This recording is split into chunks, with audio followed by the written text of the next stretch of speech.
சில பேரை இப்படி சொல்றது உண்டு, அடுத்தவங்களை அனுசரித்து நடந்துக்க தெரியல, அவன் என்ன சார் மனுஷன் அப்படிம்பாங்க.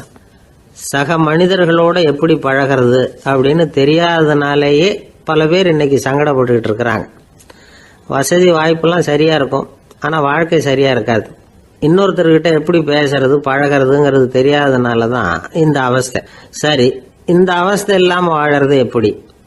இதுக்கு அனுபவசாலிகள் சில வழிமுறைகளை சொல்றாங்க. அதெல்லாம் என்னென்னங்கிறத இப்போ தெரிஞ்சுக்குவோம். முதல்ல நம்ம நாக்கு நம்ம கண்ட்ரோலில் இருக்கணும். வார்த்தைகளை கொட்டி விட்டு அதுக்கப்புறம் அள்ள முடியாமல் கிடந்து கஷ்டப்படக்கூடாது. எப்படி பேசுகிறோங்கிறதும் முக்கியம், பேசுகிறப்ப எப்படி முகத்தை வச்சிருக்கிறோங்கிறதும் முக்கியம். அன்பாக பேசினாலும் நல்லா இருக்கும். அப்படி பேசுகிறப்ப ஆதரவாக அவர் தோள் மேலே ஒரு கையை போட்டுக்கிட்டு பேசினா இன்னமும் நல்லா இருக்கும். ரெண்டாவது விஷயம், இன்னொருத்தர்கிட்ட பேசுகிறப்ப வாக்குறுதிகளை அள்ளி வீசக்கூடாது. கொடுக்குற வாக்குறுதி குறைச்சலாக இருக்கணும். அப்படி கொடுத்த வாக்குறுதியை கண்டிப்பாக நிறைவேற்றணும். நாம் ஒருத்தரை பாராட்டுறோம் அல்லது அவரை பற்றி அபிப்பிராயம் சொல்கிறோம்னா அது ஆக்கப்பூர்வமாக இருக்கணும். நம்ம பாராட்டு அல்லது விமர்சனம் அடுத்தவருடைய முன்னேற்றத்துக்கு உதவுறது மாதிரி இருக்கணும். நாம் சொல்கிறத கேட்டுட்டு அவன் தலையில் கையை வச்சுட்டு உட்காந்துடக்கூடாது. எப்பவும் உற்சாகமாக இருக்கணும், முகம் அலர்ச்சியாக இருக்கணும். மனுஷன் இருந்தால் வருத்தம், கவலை, ஏமாற்றம் எல்லாம் இருக்க தான் செய்யும். அதெல்லாம் மனசில் இருக்கட்டும். அந்த வருத்தமும் கவலையும் ஏமாற்றமும் சேர்ந்துக்கிட்டு நம்ம முகத்தில் இருக்கிற மலர்ச்சியை மூடி மறைக்கிறதுக்கு நாம் இடம் கொடுத்துடக்கூடாது. எந்த விஷயத்தை பற்றி யாருக்கிட்ட பேசினாலும் வெளிப்படையாக பேசணும், திறந்த மனசோட பேசணும். மூடி மறைச்சி முன்னு முழுங்கிக்கிட்டு இருக்கக்கூடாது. இன்னொருத்தர்கிட்ட பேசுகிறப்போ விவாதம் பண்ணுங்க, அது தப்பு இல்லை. ஆனால் வாதாடிக்கிட்டு இருக்கக்கூடாது. அதாவது என்ன சொல்கிறாங்கன்னா, டிஸ்கஸ் பண்ணலாம், ஆர்கியூ பண்ணக்கூடாதான். நம்மக்கிட்ட இருக்கிற நல்ல குணங்களை நாம் எடுத்து சொல்லிகிட்டு இருக்கக்கூடாது. அந்த நல்ல குணங்களே நம்மளை பற்றி எடுத்து சொல்லணும், அது மாதிரி நடந்துக்கணும். அதே மாதிரி அடுத்தவங்க கிட்ட உள்ள கெட்ட குணங்களை பற்றி அவசியம் இல்லாமல் நாம் பேச வேண்டியதில்லை. உங்களை பற்றி யாராவது தப்பாக பேசுகிறாங்களா, அப்படி அவங்க பேசுகிறதுல உண்மை இல்லையா அப்படின்னா அதை நீங்கள் பொருட்படுத்த வேண்டியதில்லை, விட்டுடலாம். அது தானாக போயிடும். ஒரு 4-5 பேரோட பேசிக்கிட்டு இருந்தீங்கன்னா எல்லாருக்கும் முக்கியத்துவம் கொடுங்க, யாரையும் அலட்சியப்படுத்தாதீங்க. தமாஷா பேசலாம், ஆனால் அவங்க தமாஷ் அடுத்தவங்களை கேலி பண்ணுறதா இருக்கக்கூடாது. நமக்கு கிடைக்க வேண்டியது கிடைக்கலையே அப்படிங்கிற தவிப்பு நம்மகிட்ட இருக்கக்கூடாது, அது தேவையில்லை. உங்கள் செயல்பாடுகள் தெளிவாக இருக்கட்டும், பாராட்டு தானாக அவங்கள தேடிட்டு வரும். இன்னொரு மனுஷனுடைய மனசில் கௌரவமான ஒரு இடத்த பிடிக்கணும்னா நாம் இந்த குணத்தையெல்லாம் நம்மகிட்ட வளர்த்துக்கணும். இதெல்லாம் அனுபவசாலிகள் சொல்லியிருக்கிற குறிப்புகள். இந்த குறிப்புகளை சரியாக புரிஞ்சுக்கணும், அது முக்கியம். தப்பாக புரிஞ்சுக்கிட்டா என்ன ஆகும் தெரியுமா? இதை கேளுங்க. ஒருத்தர் வந்தார், சார் அடுத்தவங்க தோள் மேலே கையை போட்டுக்கிட்டு அன்பாக பேசணும்னு சொன்னீங்க, அப்படிதான் பேசினேன். அவர் முதுக கூட தட்டி கொடுத்தேன், என் வேலை போயிட்டுது சார், வீட்டுக்கு அனுப்பிச்சிட்டாங்க அப்படின்னார். யாருக்கிட்ட அப்படி பேசுனீங்கன்னு கேட்டோம். என் முதலாளிகிட்ட சார் அப்படிங்கிறார் ரொம்ப சோகமா. ஒரு சின்ன பையன் வந்தான், அவனை பார்த்து ஒரு கேள்வி கேட்டோம். ஏன்ப்பா உங்கள் வீட்டில் அம்மா புத்திசாலியா அப்பா புத்திசாலியா அப்படின்னு. அவன் அலட்சியமாக நம்மளை பார்த்து சிரிக்கிறான். என்ன சார் இது, இந்த காலத்தில் இது கூட தெரியாமல் இருக்கிறீங்களே அப்படிங்கிறான். ஒரு சின்ன பையன் நம்மளை பார்த்து இப்படி கேட்டு விட்டானே அப்படின்னு நினைக்கிறப்போ நமக்கு ஒரு மாதிரி ஆகிடும். அதுக்கப்புறம்தான் இந்த தாத்தா பாட்டிலாம் சொல்கிற ஒரு கதை ஞாபகத்துக்கு வந்தது. அது என்ன கதை தெரியுமா? ஒரு ஊரில் ஒரு அம்மாவும் பிள்ளையும் இருந்தாங்களாம். அந்த மகனுக்கு திடீர்னு தேசாந்திரம் போய் வரணும்னு ஆசை வந்துட்டுது. ஊராக போய் சுற்றி பார்க்கணுங்கிற ஆசை. அந்த அம்மாவுக்கு இது பிடிக்கல. மகனை பிரிஞ்சு இருக்கிறதுக்கு அவங்க மனசு இடம் கொடுக்கல. வேணாப்பான்னு சொல்லி பார்த்தாங்க, அவன் கேட்கல. திடீர்னு புறப்படவும் செஞ்சுட்டான். சரி, இனிமேல் அவனை தடுக்க முடியாதுன்னு முடிவு பண்ணிக்கிட்டாங்க அந்த அம்மா. இருந்தாலும் புத்திசாலித்தனமாக ஒரு யோசனை பண்ணாங்க. மகனை கிட்டத்தில் கூப்பிட்டாங்க, அவங்ககிட்ட சொன்னாங்க, இதை பாருப்பா, நீ தேசாந்திரம் போகிறதுன்னு தீர்மானம் பண்ணிவிட்ட, அதை நான் தடுக்கலை, போயிட்டு வந்துடும். ஆனால் போகிறதுக்கு முன்னாடி எனக்கு ஒரு வாக்குறுதி கொடுத்துட்டு போ அப்படின்னாங்க. போகிறப்போ ராத்திரியாக இருந்தாலும் பகலாக இருந்தாலும் சரி புளிய மரத்து நிழலில் தான் தங்கணும். திரும்பி வர்றப்போ இரவும் பகலும் நீ வேப்ப மரத்து நிழல்லே தங்கணும் அப்படின்னாங்க. சரி அப்படியே செய்கிறேன்னு சொல்லி வாக்குறுதி கொடுத்தான் பையன். புறப்பட்டு போனான். போகிற வழியில் புளிய மரத்து நிழல்லே தங்கினான், தூங்கினான். அப்படி போய்கிட்டே இருந்தான். 7ஆவது நாள் அவன் உடம்பு சுகமில்லாமல் போயிட்டுது. ரொம்பவும் பலவீனமாயிட்டான். இனிமேல் நடக்க முடியாதுங்கிற நிலைமை வந்துட்டுது. யோசிச்சு பார்த்தான், சரி இதுக்கு மேலே போக வேண்டாம் அப்படின்னு முடிவு பண்ணிட்டு திரும்பி வர ஆரம்பிச்சிட்டான். திரும்பி வர்றப்போ வழியில் வேப்ப மரத்து நிழலையே தங்கி தங்கி வந்தான். நாளுக்கு நாள் உடம்பு சரியாக வந்துட்டுது. 7வது நாள் வீட்டுக்கு வந்து சேர்றான். உடம்பு பழையபடியே கலகலப்பாயிட்டுது. பூரண சுகம். தேசாந்திரம் போன பையன் திரும்பி வந்துட்டானே அப்படின்னு அந்த அம்மா ஆச்சரியப்படலை. ஏன்னா அவங்களுக்கு தெரியும் இப்படி ஆகும்னு. பையன் சீக்கிரமாக திரும்பி வரணுங்கிறதுக்காக தான் அவங்க அந்த யோசனையை சொன்னாங்க. என்ன விஷயங்கிறதையும் அவங்களே சொன்னாங்க. மகனே, புளிய மரத்து நிழல் உடம்புக்கு உஷ்ணத்தை கொடுக்கும், சீக்கம் உண்டாக்கும். அதனால் நீ தொடர்ந்து புளிய மரத்து நிழலில் தங்கினாவே நோய்க்கு ஆளாயிட்ட. அதனால் பயணத்தை முடிச்சுக்கிட்டு திரும்பி வரணுங்கிற முடிவுக்கு வந்துட்ட. திரும்பி வர்றப்போ நீ தங்கினது வேப்ப மரத்து நிழல். அது உடம்புக்கு குளிர்ச்சியை தரக்கூடியது, நோயை தீர்க்கக்கூடியது. அதனால் சுகமாக வீட்டுக்கு சேர்ந்துட்ட. உன்னோட தேசாந்திர பயணத்தை தடுக்கிறதுக்காக தான் இப்படி பண்ணினேன் அப்படின்னாங்களாம் அந்த அம்மா. பார்த்தீங்களா அம்மாவோட புத்திசாலித்தனத்தை? அப்பாவாக இருந்தால் இப்படியா பண்ணுவார்? ஒரு அப்பா பையன்கிட்ட 10 ரூபா கொடுத்து இதை எடுத்துக்கிட்டு அடுத்த ஊருக்கு போய் அங்கே இருக்கிற மாமா கிட்ட இதை கொடுத்துட்டு வாடா, வழியில் எங்கேயாவது மரத்தடியில் படுத்து தூங்கி விடாதே அப்படின்னு எச்சரிக்கை பண்ணி அனுப்புனாராம். பையனுக்கு எச்சரிக்கையாக வாழறது எப்படிங்கிறத கற்றுக் கொடுக்கறதுக்காக இப்படி பண்ணார். அவன் பணத்தை வாங்கிட்டு போனான். அப்பா சொன்னதை மறந்துட்டு ஒரு மரத்தடியில் படுத்து தூங்கிட்டான். அவனுக்கு தெரியாமல் அவன் பின்னாடியே போன அப்பா அவன் கையில் இருந்த அந்த 10 ரூபாயை நைஸாக எடுத்துகிட்டு வந்துட்டார். அவன் பையில் தானே வச்சுருந்தான், அது தெரியாமல் எடுத்துகிட்டு வந்துட்டார். அவன் தூங்கிக்கிட்டு இருக்கான். எடுத்துகிட்டு ஒரு மறுபடியும் வீட்டுக்கு வந்துட்டார். பையன் முழிச்சுக்கிட்டு பையை தடவி பார்க்குறான், பணத்தை காணும். அழுதுகிட்டே திரும்பி வந்தான். அப்பா கிட்ட விஷயத்த சொன்னான்.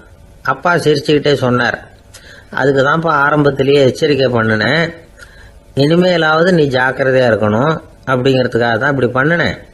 அந்த பணம் எங்கேயும் போயிடல, நான் தான் அதை உனக்கு தெரியாமல் எடுத்து வச்சிருக்கிறேன். இதோ பாரு அப்படின்னு சொல்லிக்கிட்டு சைடு பாக்கெட்டில் கையை விட்டா அது ஓட்டையாக இருக்குது. அதை எவனோ ஏற்கனவே கத்திரிச்சு எடுத்துகிட்டு போயிட்டான். இப்போ அப்பா முகத்தில் அசடு வழிஞ்சுதான். ஒரு ஆள் இருந்தான், நிறைய பணம் சம்பாதிச்சான். ஆனால் செலவு பண்ண மனசு வரல, கருமி. அவன் என்ன பண்ணா, சேர்த்த பணம் பூராவையும் ஒரு மரத்தடியில் புதைச்சி வச்சுருந்தான். வாரத்துக்கு ஒரு தடவை அந்த மரத்தடிக்கு வருவான். புதைச்ச இடத்த ஆவலோடு பார்த்துக்கிட்டு இருப்பான். அதுக்கப்புறம் போயிடுவான். அவ்வளவுதான். ஒரு நாள் ஒரு திருடன் வந்தான். இவன் புதைச்சி வச்சுருந்ததெல்லாம் எடுத்துகிட்டு போட்டான். இது தெரிஞ்சு போச்சு. அந்த கருமி புலம்ப ஆரம்பிச்சிட்டான். இவன் புலம்பலை கேட்டதும் அக்கம் பக்கத்தில் இருந்தவங்கெல்லாம் ஓடி வந்தாங்க. என்ன விஷயம்னு விசாரித்தாங்க. இவன் சொன்னான். ஒரு பெரியவர் கேட்டார், ஏப்பா வாரம் இந்த இடத்த பார்க்கறதாக சொன்னியே, எப்போவாவது இதில் இருக்கிற பணத்தை எடுத்து செலவு பண்ணியிருக்கியா அப்படின்னு கேட்டார். நான் அப்பப்போ அதை பார்க்கறது தான் வழக்கம், அதை தொட்டதே இல்லைன்னு அவன். சரி அப்படின்னா இப்போவும் நீ அதே மாதிரி வாரம் ஒரு தடவை இந்த இடத்த பார்த்துட்டு போகலாமே அப்படின்னாராம் அந்த பெரியவர். அதுவும் சரிதானே, எவ்வளவு காலமானாலும் அவன் அந்த பணத்தை எடுத்து செலவு பண்ண போகிறதில்ல. அப்படி இருக்கிறப்ப உள்ளே பணம் இருந்தாலும் ஒன்று தான், இல்லாமல் போனாலும் ஒன்று தான். இதிலிருந்து என்ன புரியுதுன்னா, ஒருத்தர்கிட்ட இருக்கிற பணத்தை கொண்டு அவர் பணக்காரரா ஏழையா அப்படின்னு முடிவு செய்கிறது சரியில்லை. அந்த செல்வத்தை அனுபவிக்கிற திறன், பயன்படுத்துகிற திறன், அதை வச்சு தான் அவர் ஏழையா பணக்காரரா அப்படிங்கிறத நிர்ணயம் பண்ணணும். அதுதான் சரி. செலவு பண்ண தெரியாதவன் சேகரம் பண்ணிகிட்டே இருக்கிறதுனால என்ன பிரயோஜனம்? தலைமுடியே இல்லாதவன் தாராளமாக சீப்புகளை வாங்கி சேகரம் பண்ணுறது மாதிரி தானே இது. சில சமயம் செலவு பண்ண நாம் தயாராக இருந்தால் கூட அந்த செல்வம் நமக்கு பயன்படுறதில்ல. அரேபியாவில் ஒரு நகை வியாபாரி விலை உயர்ந்த முத்துக்களை எல்லாம் அவர் வச்சு வியாபாரம் பண்ணிகிட்டு இருந்தார். அவர் ஒரு சமயம் ஒரு பாலைவனம் வழியாக போயிட்டு இருக்கிறார் ஒட்டகத்தில். அப்போ திடீர்னு கடுமையான புயல் வீச ஆரம்பிச்சுட்டுது. திசை தவறி இவர் எங்கேயோ வந்துட்டார். கூட வந்தவங்களையும் காணலை, எங்கே போனாங்களோ தெரியல. இவர் ரொம்ப பயந்து போய் அங்கேயும் எங்கேயுமா அலைஞ்சு தெரிகிறார். வழியே தெரியல. பசி கடுமையாயிட்டுது. ஒட்டகத்து முதுகில் ஒரு மூட்டை இருந்தது. அதை பிரித்து பார்த்தார். உள்ளே ஏதாவது இருக்கான்னு தேடி பார்க்குறார். அது வரைக்கும் கண்ணில் தட்டுப்படாத அபூர்வமான ஒரு பை கண்ணில் பட்டுது. ஆஹா, அதில் ஏதாவது சாப்பிட்றதுக்கு இருக்கும் அப்படின்னு நினச்சி ஆவலாக அதை பிரித்து பார்க்குறார். அந்த பையில் விலை உயர்ந்த முத்துக்கள் நிறைய இருந்துதான். அப்போ தான் அவர் நினச்சாராம், விலை உயர்ந்த முத்துக்கள் கூட சாப்பிட்றதுக்கு உணவாக முடியாது அப்படிங்கிறத புரிஞ்சுக்கிட்டாராம். எந்த நேரத்தில் எது நமக்கு தேவையோ அது நமக்கு தாராளமாக கிடைக்கணும். அப்படி அது கிடைக்கிறதுக்கு நம்மக்கிட்ட இருக்கிற செல்வம் பயன்படணும். அது நமக்கும் பயன்படலாம், நம்ம மூலமா அடுத்தவங்களுக்கும் பயன்படலாம். அதுதான் செல்வத்தின் பயன். ஒரு மரத்தடியில் ஒருத்தன் உட்காந்து அழுதுகிட்டு இருந்தான். அந்த பக்கமா வந்த இன்னொருத்தன் ஏப்பா அழுதுகிட்டு இருக்கிறேன்னு கேட்டான். இந்த இடத்துல தான் பூமிக்கு அடியில் பணம் இருக்குது, புதைச்ச இடம் தெரியல, அதான் அழறேன் அப்படின்னா. நல்லா ஞாபகப்படுத்தி பாரு, எந்த இடத்துல புதைச்ச அப்படின்னு கேட்டான் இவன். அது எப்படி எனக்கு தெரியும், புதைச்சி வச்சிருக்கிறவன் நான் இல்லையே, எங்க எழுத்து வீட்டுக்காரன் அப்படின்னானா இவன். ஒரு பல்கலைக்கழகம், அங்க ஒரு இலக்கிய பேராசிரியர், அவர் பாடம் நடத்திக்கிட்டு இருந்தார். ராபர்ட் பிரவுனிங் எழுதிய கவிதைகளை பத்தி சொல்லிட்டு இருக்கிறார். மாணவர்களும் ரொம்ப அக்கறையா அதை கேட்டுக்கிட்டு இருக்கிறாங்க. ஒரு குறிப்பிட்ட கவிதையை பத்தி சொல்லும் பொழுது அந்த பேராசிரியருக்கே ஒரு சந்தேகம். அதாவது அந்த கவிதையின் சரியான அர்த்தம் என்னங்கிறதுல சந்தேகம். பேராசிரியர் யோசனை பண்ணார். அந்த கவிதையை முழுசா புரிஞ்சுக்க முடியல. அதனால மாணவர்களை பார்த்து சொன்னார், மாணவர்களே, ஒரு நாள் பொறுத்துங்க, இந்த கவிதையை எழுதின கவிஞர் எங்க வீட்டுக்கு பக்கத்துல தான் இருக்கிறார்.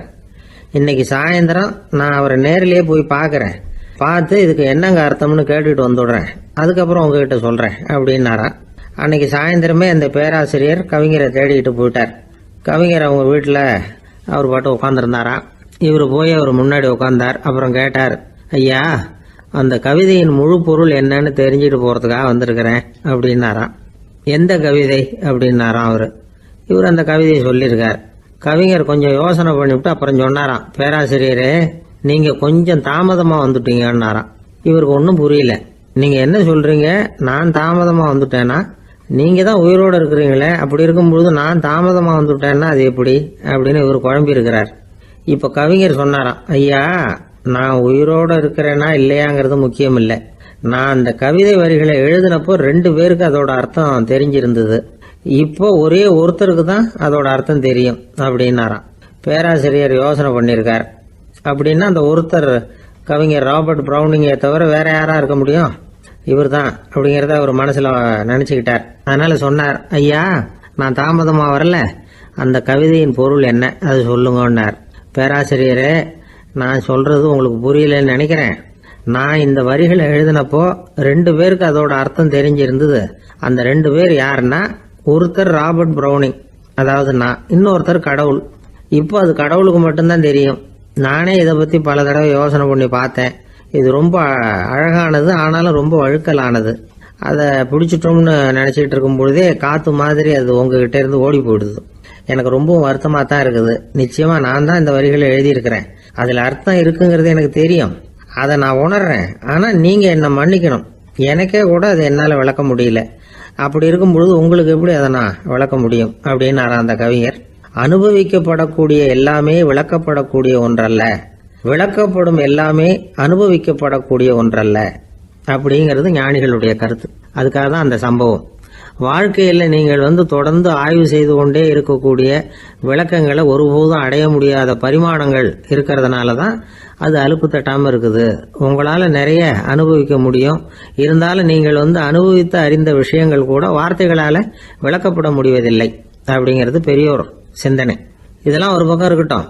நமக்கு தெரிஞ்ச பேராசிரியர் ஒருத்தர் 1 மணி நேரம் ரொம்ப விவரமா வகுப்பு எடுத்தார். கடைசியா சொன்னார், மாணவர்களே, ரொம்பவும் எளிமையா விளக்கமா எல்லா விவரமும் சொல்லியிருக்கிறேன். அதனால இதுல உங்களுக்கு சந்தேகம் வர்றதுக்கு வாய்ப்பே இல்லை. இருந்தாலும் கேட்க வேண்டிய கடமை கேட்கிறேன். இது வரைக்கும் நடத்தினதுல யாருக்காவது ஏதாவது சந்தேகம் உண்டா அப்படின்னு கேட்டாராம். எனக்கு ஒரே ஒரு சந்தேகம் தான் சார் அப்படின்னு எழுந்திரிச்சு நிக்கிறான் ஒருத்தன். என்னன்னு கேட்டாராம். இது வரைக்கும் நீங்க என்ன பாடம் சார் நடத்துனீங்க அப்படின்னானா அவன். பந்திக்கு முந்தர ஆசாமிகள் நம்மள பல பேர் உண்டு. அப்படி முந்தறதுக்கு கூட முயற்சி பண்றவங்க நிறைய பேர் இருக்கிறாங்க. இதுல என்ன ஒரு விஷயம்னா, பந்திக்கு முந்தறது கூட தப்பு இல்லை. ஆனா அப்படி ஒரு விருந்துல ஆளா போய் உட்காந்து சாப்பிட்டா கூட வெளியில வர்றப்ப என்ன பெரிய விருந்து வச்சுட்டான், சாம்பார்ல உப்பு இல்லை, ரசத்துல காரம் இல்லை அப்படின்னு குறை சொல்லிட்டே வர்றது இருக்கு பாருங்க. அது சரியில்லை, நாகரிகமும் இல்லை. கல்யாண பத்திரிகையில என்ன போட்டிருக்குது, என் பொண்ணுக்கும் இன்னார் பையனுக்கும் கல்யாணம், எல்லாரும் குடும்பத்தோட வந்திருந்து மணமக்கள் ஆசீர்வதிக்கணும், இப்படித்தானே போட்டிருக்கோம். குடும்பத்தோட விருந்து சாப்பிட்டு சாப்பாடு எப்படி இருக்குன்னு அபிப்பிராயம் சொல்லிவிட்டு போங்க அப்படின்னா போட்டிருக்கு கல்யாண பத்திரிகையில. ஒருத்தர் வீட்டு விசேஷத்துக்கு போயிருக்கோம்னா எவ்வளவோ அசௌகரியங்கள் நமக்கு ஏற்படலாம். ஏராளமான கூட்டம் வந்திருக்கும். எல்லாரையும் அவங்க தனித்தனியாக கவனிச்சுக்கிட்டு இருக்க முடியாது. நாம தான் அனுசரித்து நடந்துக்கணும். நாமளா போய் வாழ்த்த வேண்டியவங்களை வாழ்த்தி விட்டு சேரணும். அதை விட்டுட்டு பத்திரிக்கை கொடுத்தானேன்னு போனேன், கவனிப்பே சரியில்லை அப்படின்னு புலம்பிக்கிட்டு இருக்கக்கூடாது. ஒரு விருந்துக்கு போனால் அங்கே எப்படி நடந்துக்கணும் அப்படிங்கிறத பற்றி கூட அனுபவசாலிகள் சில விவரங்கள்லாம் சொல்லியிருக்கிறாங்க. இந்த காலத்தில் கல்யாணம், பிறந்த நாள், அது இதுன்னு நிறைய விருந்துகள் நடக்குது. அதெல்லாம் எதுக்காக? மனித உறவுகளை வளர்த்துக்கிறதுக்காக தான், வேற எதுக்கு? ஒரு விருந்துக்கு போனால் அமைதியாக பொறுமையாக போய் உக்காரணும். அடித்து பிடிச்சிக்கிட்டு இடத்த பிடிக்க போகிறேன் அப்படின்னு நிற்கக்கூடாது. முதல் பந்தி நடந்துக்கிட்டு இருந்தால் அது முடிஞ்சு இலை எடுத்து சுத்தம் பண்ணதுக்கு அப்புறம் போய் உட்கார்றது தான் நாகரீகம். இலை எடுக்கிறதுக்கு முன்னாடியே அங்கே போய் உட்காந்தா நல்லா இருக்காது. நீங்கள் சாப்பிட்டுட்டு உட்காந்துருக்கீங்களா, சாப்பிட்றதுக்கு உட்காந்துருக்கீங்களா, பார்க்குறவங்களுக்கு சந்தேகம் வந்துடும். அதே மாதிரி இலையில எல்லா ஐட்டமும் பரிமாறினதுக்கு அப்புறம் சாப்பிட ஆரம்பிக்கணும். ஒவ்வொரு ஐட்டமாக வைக்க வைக்க நாம் பாட்டுக்கு எடுத்து உள்ளே தள்ளிகிட்டே இருந்தோம்னா எதை வச்சோம் எதை வைக்கலன்னு பரிமாறினவரே குழம்பி போயிடுவார். ஏன்னா எப்போ பார்த்தாலும் இலை காலியாகவே இருக்கும். சாப்பிட்றப்போ உங்கள் சாப்பாட்டையே நீங்கள் கவனிக்கணும். அடுத்தவங்க இலையில என்ன இருக்குது, பக்கத்தில் இருக்கிறவர் எதை அதிகமாக சாப்பிட்றார், இதெல்லாம் நமக்கு என்னத்துக்கு? எல்லாரும் சாப்பிட்டு முடிக்கிற வரைக்கும் பொறுமையாக இருக்கிறது தான் நல்லது. நீங்கள் மட்டும் திடீர்னு பாதியில் எழுந்திரிச்சு பக்கத்தில் இருக்கிறவங்களுக்கு சங்கடமாக இருக்குமேங்கிறதெல்லாம் யோசிக்காமல் நீங்கள் பாட்டு எழுந்திரிச்சு போகக்கூடாது. பக்கத்தில் உள்ளவங்க உங்களை எழுந்திரிக்க சொன்னால் எழுந்திரிச்சு போகலாம். விருந்துகளில் சாப்பாட்டை வீணாக்கிறதே ஒரு நாகரிகமாக போட்டுது இந்த காலத்தில். சாப்பாட்டுக்கே கஷ்டப்பட்டுக்கிட்டு பல பேர் இந்த உலகத்தில் இருக்கிறப்போ சாப்பாட்டை வீணாக்கிறது எவ்வளோ பெரிய மோசங்கிறத நினச்சி பார்க்கணும். வேணுங்கிற அளவுக்கு கேட்டு வாங்கி சாப்பிட்றது தான் முறை. விருந்தில் இந்த பஃபே அப்படின்னு சொல்லி ஒரு முறை சொல்கிறாங்கல்ல, அதாவது உணவு வகைகளையெல்லாம் பொதுவாக ஒரு இடத்துல வச்சுடுறது, நமக்கு தேவையானதை நாமே எடுத்துட்டு ஒரு தட்டில் போட்டுக்கிட்டு சாப்பிட வேண்டியது. இதில் கூட சில பேர் தேவைக்கு அதிகமாக எடுத்து போட்டுக்கிட்டு வீணாக்குறாங்க. சில சமயம் கடைசியாக சாப்பிட போகிறவங்களுக்கு எல்லா ஐட்டமும் கிடைக்காம போகலாம். அதை போய் பெருசு பண்ணிகிட்டு இருக்கக்கூடாது.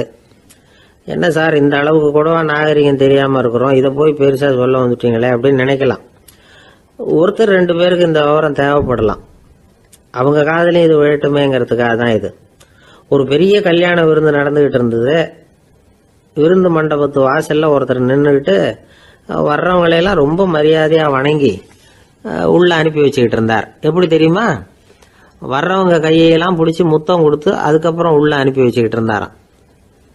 கூட்டம்லாம் முடிஞ்சதுக்கப்புறம் அவர்கிட்ட போய் கேட்டிருக்கிறாங்க, சார் நானும் எவ்வளவோ விருந்துகளுக்கு போயிருக்கிறேன், இருந்தாலும் இவ்வளவு மரியாதையாக வர்றவங்க கைக்கெல்லாம் முத்தம் கொடுத்து வரவேற்கிறத இங்கே தான் பார்க்குறேன் அப்படின்னு சொன்னாங்க. அதுக்கு அவர் சொன்னார், அட போங்க சார், நான் முத்தம் கொடுக்கல, முந்தின பந்திக்கு சாப்பிட்டவங்களே அடுத்த பந்திக்கும் வர்றாங்களான்னு மோந்து பார்த்து அனுப்பி வச்சுக்கிட்டு இருந்தேன் அப்படின்னார். ஒருத்தன் எப்படி நடந்துக்கிறாங்கிறத வச்சு தான் அந்த ஆள் எப்படிங்கிறத நாம் முடிவு பண்ணுறோம். ஆளுமைன்னு சொல்கிறோம்ல, அதுக்கு சூழ்நிலைகளை ஆளுகின்ற தன்மை அப்படின்னு விளக்கம் கொடுக்குறார் ஒரு உளவியல் நிபுணர். சரி, ஒரு மனிதனுடைய ஆளுமையை உருவாக்குகிற விஷயங்கள் என்னென்ன? பிறப்பு, வளர்க்கப்பட்ட விதம், படிப்பு, நண்பர்கள், சமுதாயம், இப்படி நிறைய உண்டு. ஆளுமையின் அடிப்படையில் சில மனநோய்கள் உண்டாகுது. அதெல்லாம் என்னென்னங்கிறத தெரிஞ்சு வச்சுக்கிட்டோம்னா நம்ம கூட இருக்கிறவங்களை அடையாளம் கண்டுபிடிக்கிறதுக்கு அது ரொம்ப உபயோகமாக இருக்கும். ஃப்ரெனாய்டு ஆளுமை அப்படின்னு ஒன்று. இந்த கோளாறு உள்ளவங்க எப்படி இருப்பாங்க தெரியுமா? அதிக உணர்ச்சி, சந்தேகம், பொறாமை இதெல்லாம் அதிகமாக இருக்கும். வளைஞ்சு கொடுக்க மாட்டாங்க. அடுத்தவங்களோட இணக்கமான உறவு இருக்காது. அவங்க செய்கிற தப்புக்கெல்லாம் அடுத்தவங்களை குறை சொல்லிகிட்டு இருப்பாங்க. இது ஒரு ரகம். அடுத்தது ஸ்கிசாய்டு ஆளுமை அப்படின்னு சொல்கிறாங்க. இந்த கோளாறு உள்ளவங்க அடுத்தவங்களோட பழக கூச்சப்படுவாங்க. சின்ன வயசுலேயே இது ஆரம்பமாயிடுது. பகல் கனவுலேயே சஞ்சரிப்பாங்க. அவங்களுடைய விரோதம், கோபம் இதை கூட வெளியில் காட்டிக்க முடியாமல் இருப்பாங்க.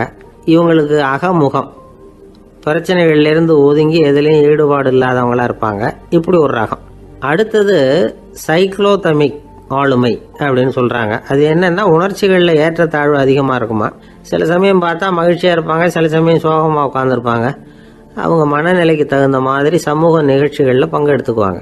இன்னொரு வகை என்னென்னா எண்ணப்பீடிகை ஆளுமை அப்படின்னு பேர் வச்சிருக்கிறாங்க. அதுக்கு இவங்களுக்கெல்லாம் கரெக்டாக இருக்கணும், எல்லாம் சட்டத்திட்டம் எதுலேயும் ஒரு ஒழுங்குமுறை, இப்படி எதிர்பார்க்குற மனோபாவம்.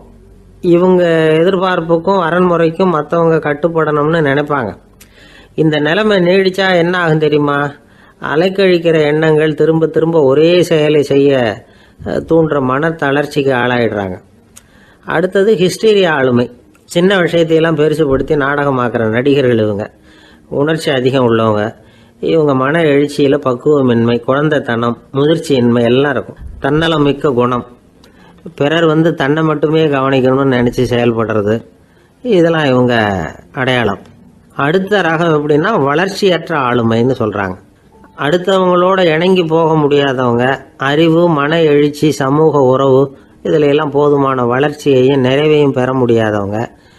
இவங்களால வாழ்க்கையில் முன்னேற முடியாது. பிச்சைக்காரங்க, குற்றவாளிகள் இவங்க கிட்டெல்லாம் இது மாதிரியான ஆளுமை அதிகமாக இருக்குமா. அடுத்தது என்னென்னா சோர்வு உடைய ஆளுமை. எதுலேயும் உற்சாகம் இல்லாமல் சோர்ந்து போயிருப்பாங்க. அதுக்கெல்லாம் நமக்கு வலிமை இல்லைப்பா அப்படின்னு சொல்லிட்டு இருப்பாங்க. சின்ன விஷயங்களுக்கெல்லாம் அதிர்ச்சி அடையிறது, வாழ்வின் சுவையை அனுபவிக்க முடியாதவங்க. இன்னொரு ரகம் இது கொதித்தெழும் ஆளுமைங்கிறாங்க. எதுக்கு எடுத்தாலும் ஆத்திரம், குரோதம், வன் செயல் இதுலெல்லாம் ஈடுபாடு இப்படி உள்ளவங்க. நத்தை வகை ஆளுமை அப்படின்னு ஒன்று. அடுத்தவங்க மேலே விரோதம் இருக்கும், அடிக்கணுங்கிற எண்ணம் இருக்கும். ஆனால் அதை அப்படியே வெளியில் காட்டாமல் அதே சமயம் அமைதியான முறையில் வெறுப்பை வெளிக்காட்டுற ரகம். இவங்கெல்லாம் பேசாமல் கம்முன்னு இருந்துக்கிட்டே நினைச்சதை நிறைவேற்றிக்கிடுவாங்க. முன்ஜாக்கிரதை ஆளுமை அப்படின்னு ஒரு ரகமா. பாதுகாப்பின்மை, சந்தேகம், முழுமையின்மை, அறவேக்காட்டுத்தனம் இந்த மனப்போக்கு அதிகமாக இருக்கிறதுனால அகம்பாவம், புடிவாதம், எச்சரிக்கை எல்லாம் அளவுக்கு மீறி இருக்கும். இதுவரைக்கும் நாம் பேசிக்கிட்டு இருந்த ஆளுமை பண்புகள் அளவுக்கு அதிகமாக போயிட்டுதுன்னா ஆளுமை கோளாறுகள் ஏற்படும். அதன் அடிப்படையில் மனவியாதிகள் வருமா. அதனால் இணக்கமான எல்லாரும் விரும்புகிற இயல்பான ஆளுமையை பெறுவதற்கு நாம் முயற்சி செய்யணும் அப்படிங்கிறது மனோதத்துவ நிபுணர்களுடைய ஆலோசனை. ஒருத்தர் ஒரு மனோதத்துவ டாக்டரை தேடிட்டு வந்தாராம். டாக்டர், எனக்கு மனசில் ஏதோ வியாதி, ஆளுமை கோளாறு, அதாவது எனக்கு சீக்கிரமாக செத்து போனால் தேவையில்லைன்னு தோணுது அப்படின்னாராம். உடனே அந்த டாக்டர், சரி அப்படின்னா இங்கே இருங்க, நான் வைத்தியம் பார்க்குறேன் அப்படின்னாராம். ஒருத்தர் முகத்தை தொங்க போட்டுக்கிட்டு ஒரு மாதிரியாக வந்தார். என்ன விஷயம்னு விசாரித்தேன். என்னுடைய நண்பன் ஒருத்தங்கிட்ட கருத்து வேறுபாடு, இனிமேல் நமக்குள்ளே எந்த சம்மந்தமும் வேணாம்னு நட்பை முறிச்சிட்டு வந்துட்டேன்னா. நண்பர்கள்னு இருந்தால் கருத்து வேறுபாடு வரத்தான் செய்யும்னு. கருத்து வேறுபாடு வராமல் இருக்கிறதுக்கு ஏதாவது வழி உண்டா அப்படின்னு கேட்டாங்க. அதை பற்றி நிபுணர்கள் சில யோசனைகளை சொல்லியிருக்கிறாங்கன்னு. முதல் விஷயம் என்னென்னா, உங்கள் நண்பனுக்கு ஒரு செய்தி சொல்லணும்னா அதை நீங்களே நேரடியாக சொல்லுங்கள், அல்லது உங்கள் கைப்பட கடிதம் எழுதுங்க. அதாவது நேரடி தொடர்பு முக்கியம். அதை விட்டுட்டு இன்னொருத்தர் மூலமாக நண்பர்களுக்கு செய்தி அனுப்புனா நீங்கள் சொல்கிற செய்தி அப்படியே போய் சேராது, அது சேதமாயிடும். கூட்டி குறைச்சி சொல்லிவிடுவாங்க, அது குழப்பத்தில் கொண்டாந்து விட்டுரும். இது ஒரு யோசனை. ரெண்டாவது யோசனை என்னென்னா, நீங்கள் ஒரு நல்ல காரியத்தை செய்யும் பொழுது உங்கள் நண்பரையும் சேர்த்துக்குங்க, அவருக்கும் அதில் ஒரு ஈடுபாட்டை உருவாக்குங்க. மூணாவது யோசனை, நம்ம பக்கத்தில் இருக்கிற நண்பர் மகிழ்ச்சி அடைகிற மாதிரி ஏதாவது செய்யணும். சின்ன சின்ன செயல்களாக இருந்தாலும் பரவாயில்ல, அவர் நமக்கு எதுவும் செய்யலையே, நாம் எதுக்கு செய்யணும் அப்படின்னு நினச்சிக்கிட்டு இருக்கக்கூடாது. நாலாவது யோசனை என்னென்னா, உங்களுக்கு ஒரு பிரச்சனையா அல்லது உங்கள் நண்பருக்கு ஒரு பிரச்சனையா, எதுவாக இருந்தாலும் 2 பேரும் சேர்ந்து உட்காந்து ஆலோசனை பண்ணுங்கள். நம்ம யோசனையும் கேட்கப்படுதே அப்படிங்கிற நினைப்பே அவருக்கு ஒரு மன நிறைவை உண்டாக்குமா. 5வது யோசனை, உங்கள் நண்பர் ஏதோ ஒரு காரியத்தை செய்கிறார், நீங்கள் உடனே அவசரப்பட்டு நீ செய்கிறது தப்புன்னு தீர்ப்பு சொல்லக்கூடாது. அவர் அதை செய்யறதுக்கான நியாயங்கள் எவ்வளோ இருக்கும், அதை புரிஞ்சுக்கிறதுக்கு முயற்சி பண்ணணும். 6வது யோசனை, உங்கள் நண்பர் என்ன சொன்னாலும் அதை பொறுமையாக கேளுங்க. அவர் சொல்கிறத புரிஞ்சுக்கணும், அவர் சொல்ல விரும்புகிறத புரிஞ்சுக்கணும், அவர் சொல்ல முடியாமல் தவிக்கிறதையும் புரிஞ்சுக்கணும். இப்படி 3 விதமாகவும் அவரை புரிஞ்சுக்கிட்டு அதுக்கு தகுந்த மாதிரி செயல்படணும். 7வது யோசனை என்னென்னா, உங்கள் நண்பர் உங்ககிட்ட ஏதோ ஒரு கருத்தை சொல்கிறார், அது உங்களுக்கு பிடிக்கல, அதுக்காக உடனே நீ சொல்கிறது சரியில்லை, நான் ஒத்துக்க மாட்டேன் அப்படின்லாம் மறுத்துக்கிட்டு இருக்கக்கூடாது. அவர் சொல்கிறத கேட்கணும், பொறுமையாக சிந்திக்கணும், அதுக்கப்புறம் பதில் சொல்லணும். இப்படிலாம் நடந்துக்கிட்டால் நண்பர்களுக்குள்ள கருத்து வேறுபாடு வர்றதுக்கு வாய்ப்பே இருக்காது அப்படின்னு வல்லுநர்கள் தொகுத்து சொல்லியிருக்கிறாங்க இந்த யோசனைகளை. எனக்கு தெரிஞ்ச சில நண்பர்கள் உண்டு, அவங்களுக்குள்ளேயும் கருத்து வேறுபாடுகள் வராமல் இருக்கிறதுக்கு சில நுட்பங்களை கையாளுறது உண்டு. ஒருத்தர் சொன்னார், அந்த டாக்டர் சின்ன வயசுலேருந்து என் கூட பழகினவர், நாங்கள் 2 பேரும் இணை பிரியாத நண்பர்கள். இருந்தாலும் எனக்கு உடம்பு சரியில்லைன்னா நான் அவர்கிட்ட வைத்தியம் பார்த்துக்க மாட்டேன் அப்படின்னார் ஒருத்தர். ஏன் அப்படின்னு கேட்டேன். எங்கள் நட்பு கெட்டுப்படக்கூடாது இல்லையா, அதனால தான் அப்படின்னார் இவர். ஒரு சிகை அலங்கார கூடம் ரொம்ப சுறுசுறுப்பாக எல்லாரும் வேலை செஞ்சுக்கிட்டு இருக்கிறாங்க. முடிவெட்டிக்க வந்திருக்கிறவங்க நிறைய பேர் எல்லாரும் வரிசையாக உட்காந்துருக்குறாங்க. அந்த சமயத்தில் திடீர்னு கதவை திறந்துக்கிட்டு ஒருத்தர் உள்ளே வர்றார். அவர் ஒரு பெரிய மனிதர். அவரும் முடிவெட்டிக்கிறதுக்காக தான் உள்ளே வந்திருக்கிறார். அவரை பார்த்த உடனே அங்கே வரிசையில் உட்காந்துருந்தவங்க எல்லாரும் எழுந்திரிச்சு அவர்கிட்ட வந்துட்டாங்க. அவரை சுற்றி நின்றுக்கிட்டாங்க. எப்படி இருக்கிறீங்க, நல்லா இருக்கீங்களா அப்படின்னு விசாரிக்க ஆரம்பிச்சிட்டாங்க. எல்லாம் முடிஞ்சதும் வந்தவர் கேட்டார், வரிசையில் கடைசியாக இருக்கிறவர் யார் அப்படின்னு கேட்டார். ஏன்னு கேட்டாங்க. நான் அதுக்கு அடுத்தபடியாக உட்காரணும், அதுக்காக தான் கேட்குறேன் அப்படின்னார். உடனே அங்கே இருந்தவங்கள்லாம் என்ன சொன்னாங்க தெரியுமா? நீங்கள் வரிசையில் காத்திருக்கக்கூடாது, நீங்கள் அரசாங்கத்தின் தலைவர், உங்களுக்கு நேரம் முக்கியம், அதனால் நீங்கள் முன்னாடி போங்க அப்படின்னு சொன்னாங்க. ஆனால் அதை அவர் கேட்கல. தோழர்களே, உங்களுடைய கருத்துக்கு ரொம்ப நன்றி. எல்லாரும் வரிசையாக தான் வரணும், அதுதான் முறை. வரிசையில் வரணுங்கிற நடைமுறையை நானும் பின்பற்ற விரும்புகிறேன். நாம் எல்லாரும் சமமானவர்கள் அப்படின்னார். இப்படி சொல்லிவிட்டு வரிசையில் கடைசியாக இருந்த ஒரு நாற்காலியில் போய் உட்காந்துக்கிட்டார். தன் சட்டை பையில் இருந்த ஒரு செய்தித்தாளை எடுத்தார், படிக்க ஆரம்பிச்சிட்டார். ஆனால் அங்கே இருந்தவங்களால இதை பார்த்துக்கிட்டு சும்மா இருக்க முடியல. ஒருத்தர் எழுந்திரிச்சு வந்தார். ஐயா, இப்போ என்னுடைய முறை வந்திருக்குது, நான் தான் போக வேண்டிய முறை. உங்களை இங்கே காத்திருக்க வைக்கிறத விட ஒரு 5 ஆண்டுகளுக்கு கூட நான் முடிவெட்டிக்காமே இருந்துட முடியும் அப்படின்னார்.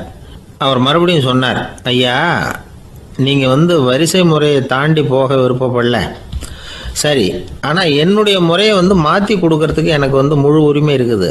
இதுக்கு பதிலாக உங்களுடைய கடைசி இடத்த நான் எடுத்துக்கிறேன், இதை நீங்கள் மறுக்க முடியாதுன்னார். அங்கே இருந்த மற்றவங்களும் இதை ஒரு மனசாக வற்புறுத்த ஆரம்பிச்சிட்டாங்க. அந்த பெரிய மனிதர் பார்த்தார், சரின்னு கடைசியாக ஒத்துக்கிட்டார். அவர் யார் தெரியுமா? அவர் தான் மாவீரர் லெனின். ரஷ்யாவில் கிரெம்ளின் சிகை அலங்கார கூடத்தில் தான் இது நடந்தது. எல்லாரும் இந்நாட்டு மன்னர்கள்னு வாயளவில் பேசுறதுல என்ன பிரயோஜனம்? நாம் எல்லாரும் சமங்கிறத நடைமுறையில் கடைபிடிச்சி காட்டினவங்க கொஞ்சம் பேர் தான். அவங்களில் ஒருத்தர் தான் லெனின். வரிசையில் நின்று வர்றதுங்கிறது ஒரு சிறந்த பண்பு, உயர்ந்த பண்பு. இன்றைக்கி பல இடங்களில் அது நமக்கு தேவைப்படுது. ஒரு ரேஷன் கடை வாசல், கடை திறக்கிறதுக்கு முன்னாடியே எல்லாரும் வரிசையில் நின்றுட்டாங்க. கடைசியாக வந்த ஒருத்தர் கியூவில் முன்னாடி போகிறதுக்கு முயற்சி பண்ணுறார். ஏற்கனவே நின்றுட்டு இருக்கிறவங்க அவரை முன்னாடி போகிறதுக்கு விட மாட்டேங்கிறாங்க. கடைசியாக போய் நில்லையா அப்படின்னு எல்லாரும் கத்துறாங்க. அதான் அவர் காதில் வாங்கலை. முண்டி அடிச்சுக்கிட்டு முன்னாடி போகிறதுக்கே முயற்சி பண்ணிகிட்டு இருக்கிறார். எல்லாரும் சேர்ந்து அவரை வலுக்கட்டாயமாக இழுத்து கொண்டாந்து பின்னாடி கொண்டு போய் நிறுத்திவிட்டாங்க. நிறுத்திவிட்டு சொன்னாங்க, அதை பாருப்பா, நாங்கள் இருக்கிற வரைக்கும் நீங்கள் முன்னாடி போய் எதையும் வாங்க முடியாது, தெரிஞ்சுக்கோ அப்படின்னாங்க. இப்போ அந்த ஆள் சொன்னாராம், நான் இங்கே பின்னாடி நிற்கிற வரைக்கும் நீங்களும் எதுவும் வாங்க முடியாது அப்படின்னாராம். ஏன்னு கேட்டிருக்கிறாங்க. நான் தான் அந்த கடையை திறக்க வேண்டிய ஆள் அப்படின்னா. ஒருத்தர் ஒரு தவறு செஞ்சு விடுறாருன்னு வச்சுக்கோங்க. உடனே நீ செஞ்சது தவறு அப்படின்னு சொல்கிறது ஒரு வகை. அதுக்கு பதிலாக எது சரின்னு அவர் புரிந்து கொள்ள உதவி செய்கிறது இன்னொரு வகை. இந்த 2வது வகை இருக்குது பாருங்கள், நிர்வாக இயலில் இது ரொம்ப முக்கியம். அலுவலகத்தில் வேலை பார்க்குற ஒருத்தர் முக்கியமாக தெரிஞ்சுக்க வேண்டியது என்ன தெரியுமா? சக ஊழியர்கள்கிட்ட எப்படி பழகணும், மேலதிகாரிகள்கிட்ட எப்படி பழகணும், தனக்கு கீழே வேலை செய்கிறவங்கக்கிட்ட எப்படி பழகணும், வாடிக்கையாளர்கள்கிட்ட எப்படி பழகணும், இவங்க எல்லார்கிட்டையும் செம்மையான உறவை ஏற்படுத்திக்கிறது எப்படி. இதையெல்லாம் சொல்லிக் கொடுக்குற பாடம் தான் இன்டர் பர்சனல் ஸ்கில், திறமையான உறவு அப்படிங்கிறது. எந்த வேலையில் இருந்தாலும் சரி, இந்த உறவுகளை வளர்க்கும் திறன் உள்ளவங்க சீக்கிரம் முன்னுக்கு வந்துடுறாங்க. மற்றவங்க கிட்ட உறவை பலப்படுத்திக்கிறது எப்படி அப்படின்னு தெரிஞ்சுக்கிட்டோம்னா எந்த ஒரு தடையையும் சுலபமாக தாண்டி செய்கிற தொழிலில் முன்னுக்கு வந்துடலாம். ஹார்வர்டு பல்கலைக்கழகத்தில் ஒரு கணக்கெடுப்பு பண்ணி பார்த்தாங்களாம். பார்க்குற வேலையில் எது மாதிரி குணாதிசயம் உள்ளவங்க வேகமாக முன்னுக்கு வர்றாங்க அப்படின்னு தெரிஞ்சுக்கிறதுக்காக இந்த கணக்கெடுப்பு. வெவ்வேறு துறையில் வேகமாக முன்னுக்கு வந்திருக்கிற பல பேரை சந்தித்து இந்த சர்வேயை நடத்தியிருக்கிறாங்க. அவங்க கண்டுபிடிச்சி சொல்லியிருக்கிற உண்மை என்ன தெரியுமா? ஒருத்தர் ஒரு வேலையில் இருந்தால் அது சம்பந்தப்பட்ட சப்ஜெக்ட் பற்றிய அறிவு 35% இருந்தால் போதுமா. ஆனால் உறவுகளை வளர்க்கக்கூடிய திறன், இன்டர் பர்சனல் ஸ்கில்லு 65% வேணும். இப்படி உள்ளவங்க சீக்கிரம் முன்னுக்கு வந்துவிடுறாங்களாம். அதனால் ஒருத்தருக்கு வேலை சரியாக புரியலைன்னா கூட விவரமாக மற்றவங்கக்கிட்ட பழகிறது எப்படின்னு புரிஞ்சால் போதும், அவர் முன்னுக்கு வந்துடலாம். அலுவலகங்களில் மட்டும் இல்லை, எல்லா இடங்கள்லேயும் இது ரொம்ப முக்கியம். வீட்டுக்குள்ளேயும் இது ரொம்ப முக்கியம், வீட்டுக்கு வெளியேயும் இது முக்கியம். அடுத்தவங்க கிட்ட பழகிறது எப்படிங்கிறத தெரிஞ்சுக்காதவன் வாழ்க்கையில் முன்னேற முடியாது. இன்னைக்கு ஆயுதங்களால் காயப்படுத்தி கொள்ளுகிறவர்களை விட வார்த்தைகளால் காயப்படுத்தி கொள்ளுகிறவர்கள் தான் அதிகம். பெரியவங்க என்ன சொல்கிறாங்க தெரியுமா? நீங்கள் இந்த பூமியில் பிறந்ததன் அர்த்தம் பூர்த்தி ஆகணும்னா அடுத்தவங்களுக்கு உதவி பண்ணுங்க. அடுத்தவங்களுக்கு உதவி செய்ய முடியாவிட்டால் கூட பரவாயில்லை, ஆனால் யாரையும் புண்படுத்தி விடாதீங்க அப்படின்னு சொல்கிறாங்க.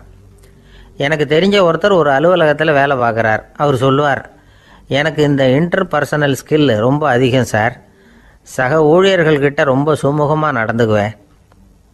என் கூட வேலை பார்க்குற ஒருத்தருக்கு ஏதாவது ஒரு கஷ்டம்னா அந்த சமயத்தில் அவர் செய்ய வேண்டிய வேலையை நான் செஞ்சுருவேன் சார் அப்படிம்பார்.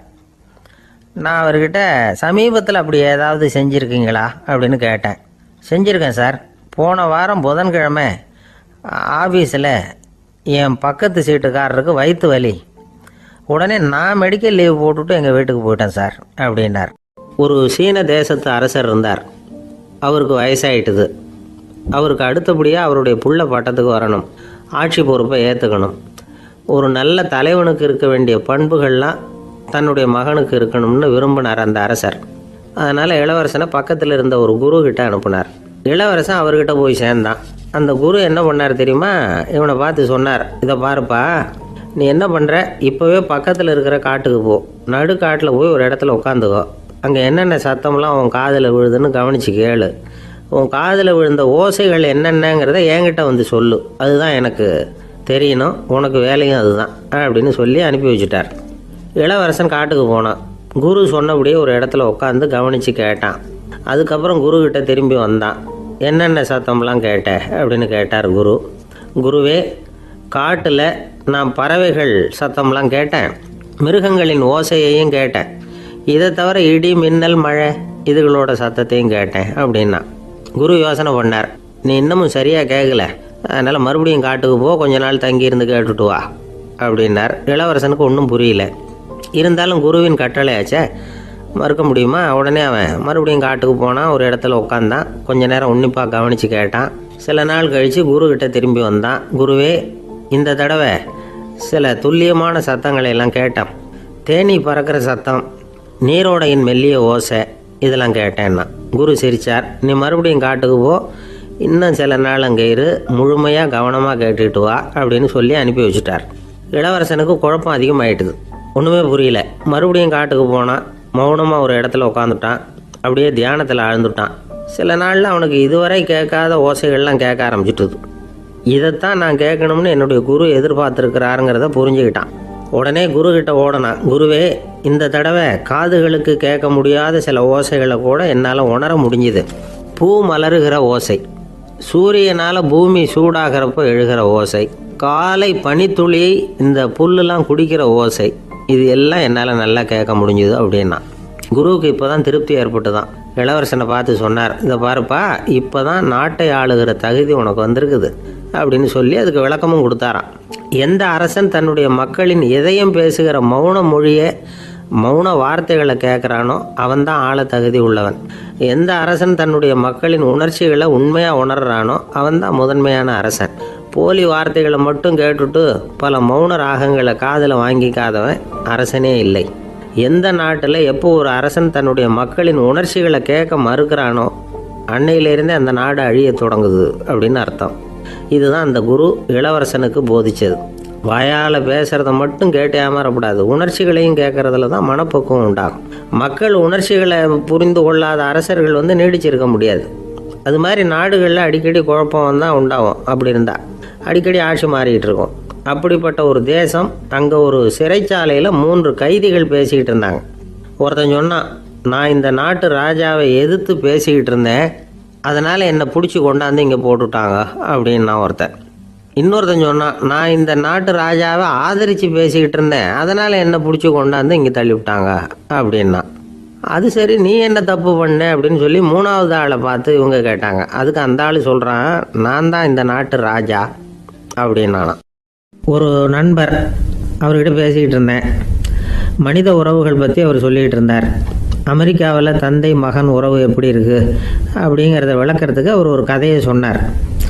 ஒரு அப்பா பகல் பூராவும் அலுவலகத்தில் வேலை, ஓடி ஆடி உழைச்சிக்கிட்டு களைச்சி போய் ராத்திரி 10 மணிக்கு மேலே வீடு திரும்பினான். வீட்டு வாசலில் அவரோட மகன் காத்துக்கிட்டு இருக்கிறான். இன்னமும் தூங்கலை. அப்பா வாசல்லையே தடுத்து நிறுத்தி, அப்பா உனக்கு சம்பளம் எவ்வளவு அப்படின்னு கேட்குறான். ஏற்கனவே ஆஃபீஸ் பிரச்சனைகளால் அலுத்து போய் திரும்புகிற அப்பாவுக்கு கோவம் வந்துடுது. என்னடா இப்படிலாம் கேளுன்னு உங்கள் அம்மா உனக்கு சொல்லி கொடுத்தாளா அப்படின்னு சொல்லிவிட்டு உள்ளே போய் சட்டையை கட்டி மாட்டி விட்டு குளிச்சு விட்டு மறுபடியும் வெளியில் வந்து உடையை மாற்றுகிற சமயம் அப்போ மறுபடியும் மகன் உள்ளே வந்து நிற்கிறான் அவர் முன்னாடியே. அப்பா உனக்கு எவ்வளவு சம்பளங்கிறான் மறுபடியும். அப்பாவுக்கு எரிச்சல் அதிகமாகிட்டுது. மணிக்கு $20 போதுமா அப்படின்னார். அப்படின்னா எனக்கு ஒரு $10 தர முடியுமான்னா மகன். இதுக்கு தான் என் சம்பளம் எவ்வளவுன்னு கேட்டியா? 2ஆம் வகுப்பு படிக்கிற உனக்கு எதுக்குடா $10 அப்படின்னு கத்திவிட்டு தொலைக்காட்சி பெட்டியின் முன்னாடி போய் உட்காந்துக்கிட்டு ஏதோ நிகழ்ச்சியை பார்க்க ஆரம்பிச்சிட்டார். கொஞ்ச நேரம் கழித்து மறுபடியும் மகன் வந்து நிற்கிறான். அப்பா ப்ளீஸ் எனக்கு ஒரு $10 கொடுக்க முடியுமா? மகனுடைய கண்களில் கண்ணீர். என்னடா அவன் கண்ணீரை காட்டி காரியம் சாதிக்கலாம்னு பார்க்குறியா? ஒரு காசு கூட கொடுக்க மாட்டான் போ அப்படின்னு விரட்டி விட்டான். மகன் கண்ணீரை தொடச்சிக்கிட்டே கண்ணை தொடச்சிக்கிட்டு பேசாமல் போய் படுத்துக்கிட்டானா. கொஞ்ச நேரம் ஆச்சு. அப்பாவோட கோபம் கொஞ்சம் கொஞ்சமாக குறைஞ்சிது. பிள்ளைகிட்ட கோபமாக கத்துனது தப்பு தாங்கிறது புரிஞ்சுது அவனுக்கு. எழுந்திரிச்சு போனான், படுக்கை இறக்கி போனான். மகனை பார்த்தான். அவன் தலையணையை கட்டி பிடிச்சிக்கிட்டு அழுதுகிட்டு இருக்கிறான். அவனை மெல்ல நெருங்கி அவங்ககிட்ட எதமாக பேசுகிறதுக்கு ஆரம்பித்தானான். எதுக்குடா உனக்கு $10 பள்ளிக்கூடத்தில் கேட்டாங்களா அப்படின்னு கேட்டானா. மகன் சொல்லியிருக்கான், இல்லை டாடி, உனக்கு 1 மணி நேரம் சம்பளம் $20ன்னு சொன்னேன். நீ ஏற்கனவே எனக்கு கொடுத்த பாக்கெட் மணி $10 என்கிட்ட இருக்குது. இப்போ நீ இன்னொரு $10 கொடுத்தீங்கன்னா அதையும் சேர்த்து $20 ஆகிடும். அந்த $20 நான் உனக்கு கொடுத்துருவேன். அப்படி கொடுத்தா நீ என் கூட 1 மணி நேரம் செலவழிப்ப இல்லையா? அதுக்காக தான் $10 கேட்டேன் அப்படின்னு சொன்னானா. அந்த அப்பா கண்ணு கலங்கி போச்சான். ஆதரவோடு தன்னுடைய மகனை கட்டி பிடிச்சி அழ ஆரம்பிச்சிட்டாராம். இதுதான் நண்பர் சொன்ன கதை. அமெரிக்கா மட்டும் இல்லை, உலகம் பூராவும் இன்றைக்கி மனித உறவுகள் இப்படி தான் மாறிக்கிட்டு இருக்கு. பெரியவர்கள் அறிவுரை என்ன தெரியுமா? உங்கள் குழந்தைகளிடமிருந்து குழந்தை பருவத்தை பிரித்து விடாதீர்கள் அப்படிங்கிறது தான். அதாவது இன்றைய குழந்தைகள் தங்கள் பிருந்தாவனத்தை இழந்து விடுகிறார்கள் அப்படிங்கிறது அவங்களுடைய கருத்து. இந்த நிலைக்கு நாம் காரணமாக இருந்துடக்கூடாது. குழந்தைகளோட விளையாடுவோம், குடும்பத்தோடு உறவாடுவோம் அப்படிங்கிறது தான் நம்முடைய நோக்கமாக இருக்கணும். இன்றைய உறவு முறைக்கு இன்னொரு உதாரணம் சொல்லுவாங்க. ஒருத்தர் வந்தாராம். அவர் பக்கத்தில் ஒரு சின்ன பையன். நாம் அவரை விசாரிக்கிறோம், யார் இந்த பையன் அப்படின்னா அவர் சொல்கிறார், இவன் எனக்கு தூரத்து உறவு அப்படின்னாராம். இந்த தூரத்து உறவுன்னா எப்படின்னு இருக்கான். இதுக்கு அவன் சொல்லியிருக்கிறான், இவன் எங்கள் அப்பாவுக்கு 8வது புள்ளை அப்படின்னானான். கணவன் மனைவி அன்பாக இருக்கணும், ஒருத்தர் நல்லா புரிஞ்சுக்கணும், விட்டு கொடுக்குற மனப்பான்மை வேணும். அதுதான் ஒரு நல்ல குடும்பம். இன்றைக்கி பல குடும்பங்களில் அர்த்தமில்லாத சண்டைகள் தான் அதிகம். கிராமப்புறங்களில் வேடிக்கையாக ஒரு கதை சொல்லுவாங்க. ஒரு ஊரில் ஒரு ஆள் இருந்தான். வேலை வெட்டி இல்லாமல் சும்மாவே இருந்தான். அவனுக்கு கல்யாணம் பண்ணி வச்சாங்களாம். மனைவி வந்து சேர்ந்தா. சும்மாவே உட்காந்துருக்கிறியே, ஏதாவது சம்பாதிக்கிற வழியை பாரு அப்படின்ட்டுருக்கா. அதுக்கு தான் யோசனை பண்ணிகிட்டு இருக்கிறேன், ஒரு அருமையான ஐடியா அப்படின்னானா. என்ன அது சொல்லு அப்படின்ட்டுருக்கா. அவள் ஒரு ஆட்டுக்குட்டி வாங்க போகிறேன்ருக்கான்.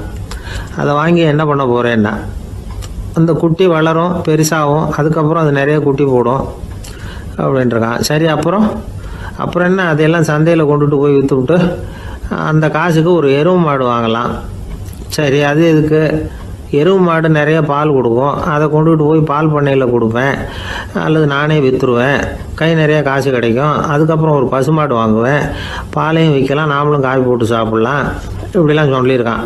அப்போ அந்த பொண்ணு சொல்லிச்சான், அடுத்த தெருவில் இருக்கிற எங்கள் அம்மா வீட்டுக்கும் கொஞ்சம் பால் கொடுத்து அனுப்பலாம் அப்படின்ட்டுருக்கா அந்த பொண்ணு. இந்த இடத்துல கணவனுக்கு கோவம் வந்துட்டுது. அது எப்படி உங்கள் அம்மா வீட்டுக்கு எதுக்கு கொடுக்கணும், அதெல்லாம் முடியாதுன்றிருக்கான். இந்த இடத்துல சண்டை ஆரம்பமாயிட்டுது.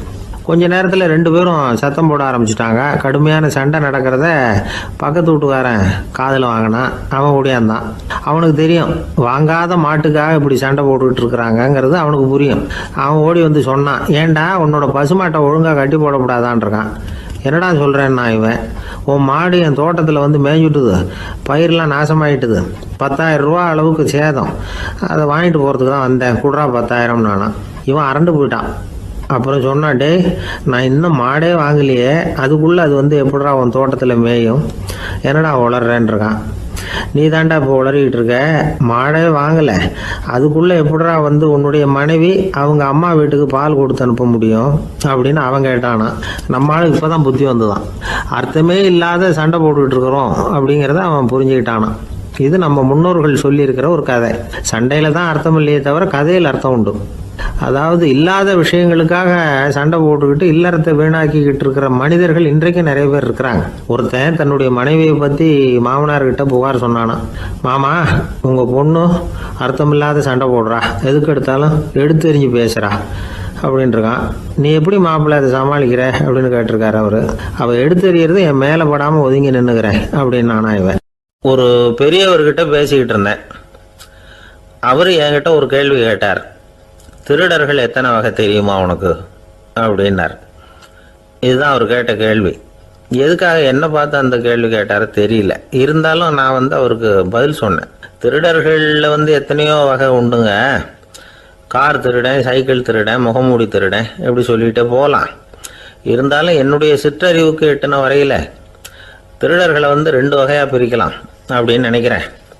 ஒன்று ராத்திரியில் திருடுற திருடன், இன்னொருத்தன் பகலில் திருடுற திருடன். அதாவது பகல் திருடன், ராத்திரி திருடன் அப்படின்னு பெரியவர் சிரித்தார். என்ன சிரிக்கிறீங்களே, என்ன கள்வர்கள் 4 வகை அப்படின்னு ஆரம்பித்தார். எப்படின்னு கேட்டேன். சாப்பாட்டுக்கு இல்லாமல் திருடுறாங்க பாருங்க, அது ஒரு வகையான். சாப்பாட்டுக்கு இருந்தும் திருடுறாங்க பாருங்க, அது ஒரு வகையான். இதை தவிர இன்னும் ஒரு 2 வகை திருட்டு உண்டு. அது என்னன்னா, ஆண்டவன் கிட்ட இருந்து நாம திருடுற திருட்டு, இன்னொன்று என்னன்னா நம்ம கிட்ட இருந்து ஆண்டவன் திருடுற திருட்டு அப்படின்னார். எனக்கு ஒன்றும் புரியல.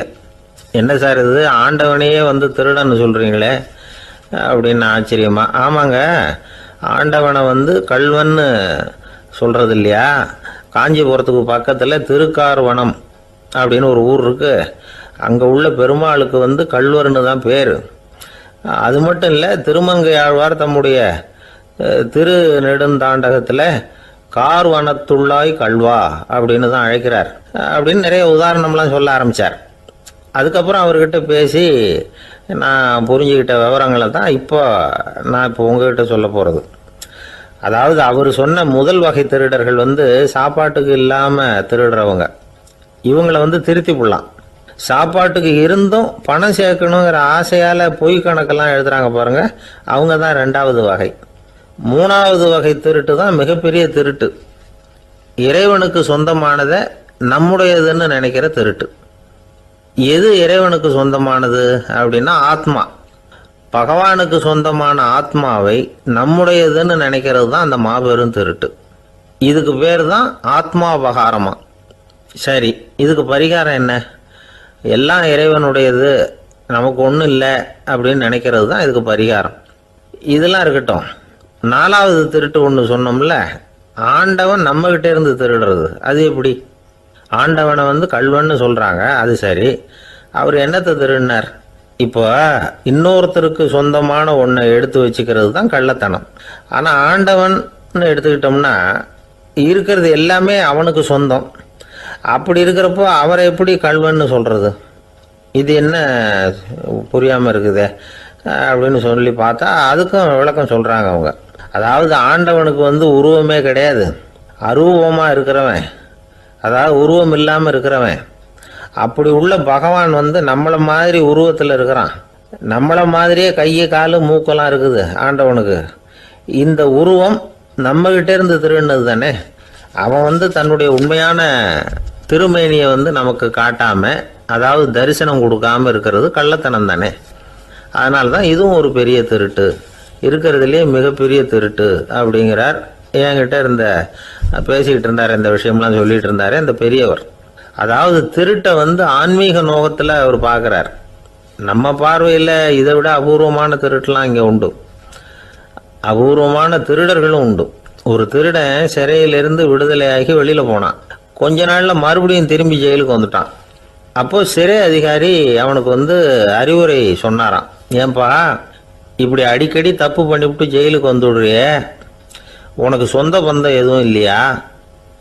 உனக்கு அப்பா, அண்ணன், தம்பிகள் அவங்க கூட எல்லாம் சேர்ந்து வாழணுங்கிற ஆசை இல்லையா அப்படின்னு கேட்டிருக்கார்.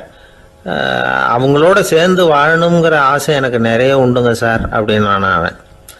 அப்புறம் எதுக்கு இப்படி ஜெயிலுக்கு வந்துவிடுற அப்படின்னாரான் அவர். அவங்க எல்லாருமே இங்கே தானே சார் இருக்காங்க அப்படின்னு அவன். ஒரு ஊரில் ஒரு துறவி இருந்தார், புத்த சமய துறவி. அந்த ஊர் மன்னன் அவரை பற்றி கேள்விப்பட்டிருக்கான். ஒரு நாள் புறப்பட்டு போனான், துறவியின் பாதங்களை தொட்டு வணங்கினான். அதுக்கப்புறம் சொன்னான், ஐயா, நான் உங்களை அரண்மனைக்கு அழைச்சிட்டு போகிறதுக்காக வந்திருக்கிறேன். இனிமே நீங்கள் இங்கே எதுக்கு இருக்கணும் அப்படின்னு அவன் மனசுக்குள்ளே என்ன நினைப்புன்னா, இவர் எங்கே வர போகிறாரு, நான் ரொம்ப எளிமையானவன், எனக்கு எதுக்கு அரண்மனை வாசம்னு சொல்லிவிடுவார் அப்படின்னு நினச்சிருக்கான். ஆனால் அந்த துறவி என்ன பண்ணார் தெரியுமா? அப்படியா, சரி போகலாம், வா, போய் உன் ரதத்தை கொண்டுட்டு வா, அரண்மனைக்கு போகும்பொழுது அதுக்கு தகுந்த மாதிரி ஆடம்பரமாக போகணும் அப்படின்னு விட்டாரான். துறவி இப்படி சொன்னதும் அந்த மன்னனுக்கு மனசுக்குள்ளே சந்தேகம் வந்துட்டுது. இவர் உண்மையிலேயே துறவி தானா, ஏமாத்து பேர் வழி மாதிரி தெரியுதே அப்படின்னு நினச்சிருக்கான். இருந்தாலும் இனிமேல் என்ன பண்ணுறது, சொல்லியாச்சு. ரதத்தை கொண்டுட்டு வந்தான். துறவி ஏறி உக்காந்தார். பக்கத்தில் ராஜா. அவர் ரொம்ப உற்சாகமாக வரார். இவன் ரொம்ப சோர்ந்து போய் வரான். துறவி மரத்தடியிலேயே வாழ்ந்து பழக்கப்பட்டவர், அரண்மனையில் எளிமையாக ஒரு இடத்துல உட்காந்துக்குவார் அப்படின்னு நினச்சான்.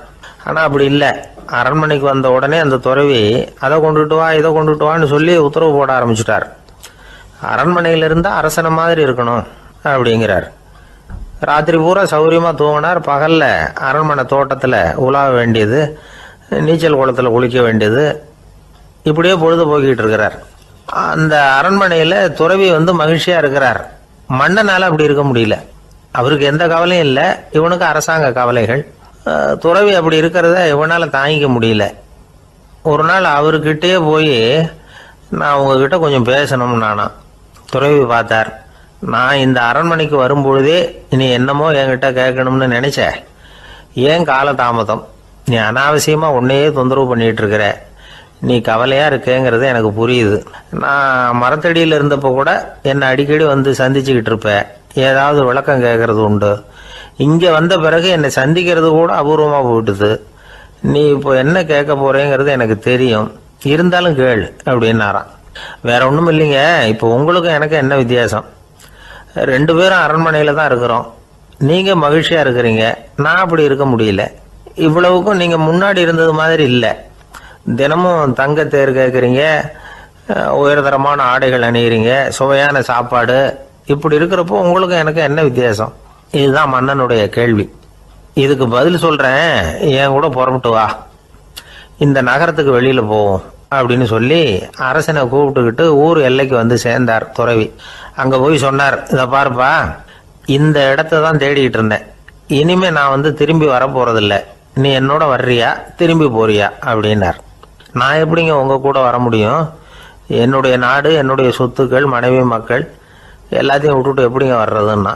இப்போ அந்த துறவி சொன்னார், இப்போ வித்தியாசத்தை தெரிஞ்சுக்கிட்டியா? நான் அரண்மனையில் இருந்தேன், எல்லா வித பொருள்களும் உடையவனா இருந்தேன், ஆனால் எதையும் சொந்தம் கொண்டாடுறவனா இருக்கல. ஆனால் நீ அப்படி இல்லை, எல்லாத்தையும் சொந்தம் கொண்டாடிக்கிட்டு இருக்கிற. இதுதான் நமக்குள்ள வித்தியாசம் அப்படின்னு சொன்னார். அரண்மனை ஆடைகளை அப்படியே களைஞ்சார், அரசங்கிட்ட கொடுத்தார். உன்னுடைய ஆடைகளை நீயே வச்சுக்கோன்னார். அவர் பாட்டுக்கு நடந்து போனார், திரும்பியே பார்க்கல. அரசனுக்கு அப்பதான் தன்னுடைய அறியாமை விளங்குச்சான். இதிலிருந்து நாம புரிஞ்சுக்க வேண்டியது என்னன்னா, இந்த உலகத்துல எத்தனையோ பொருள்கள், அதையெல்லாம் முறையா பயன்படுத்தினா மகிழ்ச்சி. அதை விட்டுட்டு அதுக்கெல்லாம் சொந்தம் கொண்டாட ஆரம்பிச்சா கவலை. நம்ம ஆட்கள் சொந்தம் கொண்டாடுற விதமே தனி. ஒரு ஆளு இன்னொருத்தங்கிட்ட ஒரு கொடை கடன் வாங்கியிருந்தான், திருப்பி கொடுக்கல. கொடையை கொடுத்தவன் கேட்டான், என்கிட்ட கடன் வாங்கினிய கொடை, அதை கொஞ்சம் திருப்பி தர்றியான்னா. அது உனக்கு இப்போ அவசரமா தேவைப்படுதா அப்படின்னு கேட்டான் இவன். எனக்கு தேவைப்படல, அந்த கொடையை நான் யாருக்கிட்ட வாங்கியிருந்தேனோ அவனுக்கு இப்போ அது அவசரமா தேவைப்படுது அப்படின்னு அந்த ஆள். ஒரு ஊர்ல ஒரு புகழ்பெற்ற பத்திரிகையாளர் இருந்தார். அவர் ஒரு நாள் திடீர்னு இறந்து போயிட்டார். அதுக்கப்புறம் நேராக சொர்க்கத்துக்கு போனார். சொர்க்கத்தின் வாசல்ல நின்றுகிட்டு இருந்த ஒருத்தர் அவரை தடுத்தார்.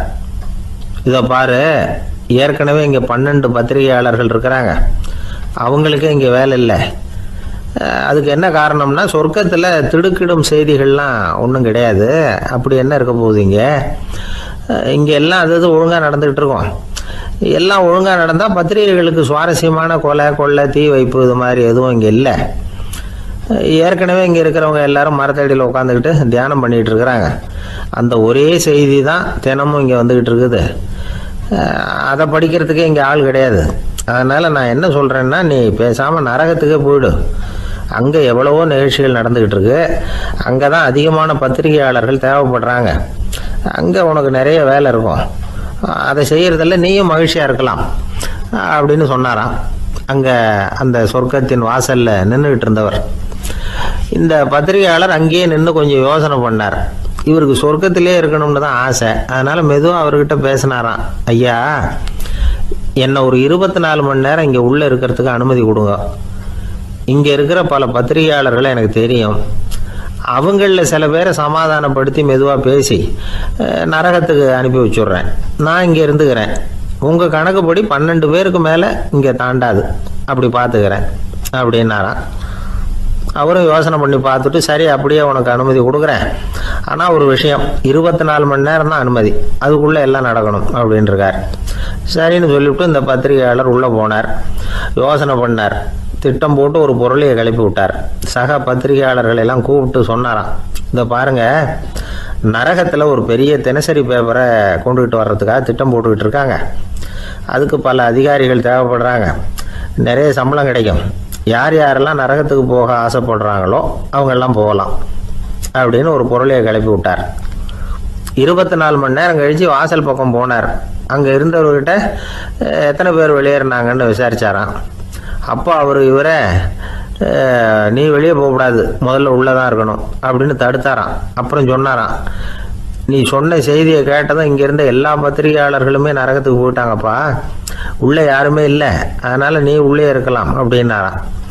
இதை கேட்டதும் இந்த பத்திரிகையாளரே குழம்பி போயிட்டார். ஒருவேளை உண்மையிலேயே நரகத்தில் புதுசாக பத்திரிகை ஏதாவது ஆரம்பிக்க போகிறாங்களோ அப்படின்னு அவரே நினைக்க ஆரம்பிச்சிட்டாராம்.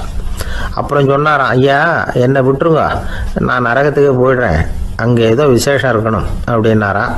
இல்லைன்னா இத்தனை பேரும் ஒட்டு மொத்தமாக அங்கே போகிறதுக்கு சான்ஸே இல்லை, என்னை தடுக்காதீங்கன்னு கெஞ்ச ஆரம்பிச்சிட்டாராம். மற்றவங்க நம்பணுங்கிறதுக்காக ஒரு பொருளையை கிளப்பி விட்டார். கடைசியில் தானே அந்த பொருளைக்கு ஆளாயிட்டார். அதாவது பிறரை ஏமாற்றி அவரது மனம் கடைசியில் அவரையே ஏமாற்ற ஆரம்பிச்சுட்டு பாருங்க. நீங்கள் இப்படி அடுத்தவங்களை ஏமாத்துறதுக்கு உங்கள் மனசை பழக்கப்படுத்துறீங்க, ஆனால் கடைசியில் அதனால் நீங்களே ஏமாற்றப்படுகிறீர்கள் அப்படிங்கிறது பெரியவர்களுடைய புத்திமதி. அதனால் உங்கள் மனசுக்கிட்ட ரொம்ப எச்சரிக்கையாக இருங்கோ அப்படிங்கிறாங்க. நம்ம ஆளுங்க அங்கே போய் என்ன சொல்லுவாங்கன்னா, இந்த மாதிரி அங்கே போகாத இங்கே போகாதேன்னு பயமுறுத்துறது உண்டு. சில பேர் அங்கே பேய் இருக்குது, பிசாசு இருக்குது அப்படின்னு பொருளையை கிளப்பி விடுறது உண்டு. இருட்டு நேரம் காட்டு வழியாக ஒருத்தன் போய்கிட்டு இருக்கிறான். அங்கே பேய் பிசாசு நடமாட்டம் இருக்கிறதாக வதந்தி. இவன் பயந்துக்கிட்டே வேகமாக போகிறான். காடு முடிஞ்சு மெயின் ரோட்டுக்கு வந்து சேர்ந்தான். அப்பாடா, ஒரு பஸ்ஸு நின்றுக்கிட்டு இருக்கு தனியாக. இருட்டில் லேசாக தெரிஞ்சுது. ஓடி போய் ஏறி உள்ளே உட்காந்துக்கிட்டான். பயந்துக்கிட்டே போனவன் அப்புறம் தான் தெரியுது உள்ளே யாருமே இல்லை, டிரைவரும் இல்லை, கண்டக்டரும் இல்லை, வேற யாரும் இல்லை. இவனுக்கு பேய் பயம் அதிகமாக போட்டுது. ஏன்னா நடு ராத்திரி. இந்த நேரம் பார்த்து அந்த பஸ்ஸு தானே நகர ஆரம்பிச்சுதான். இவனுக்கு இன்னும் பயம் அதிகமாக போட்டுது. ஏன்னா டிரைவர் சீட்டு காலியாக இருக்குது, பஸ்ஸு நகருது. இவன் உடம்பு பூரா நடுங்க ஆரம்பிச்சுட்டுது. வீல்னு கத்தலாமான்னு பார்த்தான். அந்த நேரம் பார்த்து அவன் தோளில் ஒரு கை விழுந்துதான். திடுக்கிட்டு திரும்பி பார்த்துருக்குறான். அங்கே டிரைவர் நிற்கிறார். அவர் சொன்னாராம், ஏன்பா ஏற்கனவே பஸ்ஸு